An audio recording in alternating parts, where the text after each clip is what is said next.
Everyone, চলে এসেছি নতুন একটা রান্নার ভিডিও নিয়ে তোমাদের কাছে। আজ বানাবো চিলি সয়াবিন। প্রথমে সয়াবিনটাকে একটু গরম জলে ভালো করে ভিজিয়ে দেব।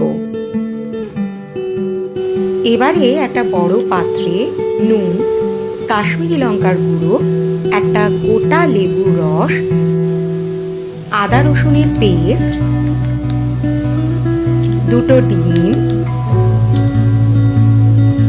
কর্নফ্লাওয়ার, সাদা তেল দিয়ে ভালো করে সয়াবিনটাকে ম্যারিনেট করে নেব এবং লাস্টে একটু গোলমরিচের গুঁড়ো দিয়েও মাখিয়ে নেব। এবারে একটা গ্রিন ক্যাপসিকামকে আমি ডাইস করে এভাবে ছোট ছোট করে কেটে নেব। এবারে দুটো ছোট সাইজের পেঁয়াজকেও ওই সেম ভাবে ডাইস করে কেটে নেব। দেখো, এভাবে ওই পেঁয়াজের যে বাইরের দিকের অংশটা ওইটাকে আমরা ভালো করে খুলে নিচ্ছি। একটা পাত্রে গ্রিন চিলি, রেড চিলি আর সোয়া সস এবং টমেটো যে হট অ্যান্ড সুইট যে সসটা, ওই সসটা দিয়ে ভালো করে মিশিয়ে নিতে হবে। এবার আগে থেকে ম্যারিনেট করে রাখা যে সয়াবিনগুলো, ওগুলো পরপর দুটো ব্যাচে আমরা ভেজে নেব।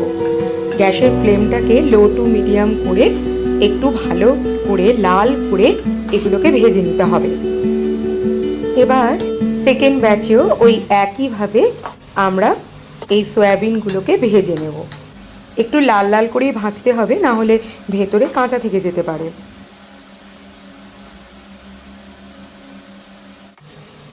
ওই তেলেই অল্প কয়েকটা রসুন আর পেঁয়াজ কুচি দিয়ে ভালোভাবে ওটা মিশিয়ে নেব। দেবো একটু আদার পেস্ট, চাইলে তোমরা গ্রেট করেও দিতে পারো। এবার ডাইস করে রাখা পেঁয়াজ এবং ক্যাপসিকামগুলো দিয়ে ভালো করে নেড়ে চেড়ে নিয়ে আমি ওখানেই দিয়ে দেব আমার আগে থেকে করে রাখা